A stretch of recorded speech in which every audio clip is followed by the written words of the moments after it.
వైకుంఠవాసుని ఇల్లాలివమ్మ లక్ష్మమ్మ, మహిళన వెలసిన దేవతవమ్మ లక్ష్మమ్మ, ఇంటింటిలో నీవు ఇలవేల్పువమ్మ లక్ష్మమ్మ, కంటికి రెప్పులే కాపాడేవమ్మ లక్ష్మమ్మ, జగమంతా నిండిన జననీవి నీవే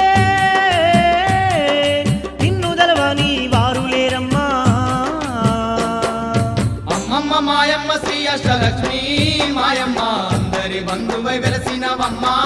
మాయమ్మ. అష్ట సంపదలిచ్చే అష్టలక్ష్మమ్మ రావమ్మ అందుకో మా పూజలు అందుకో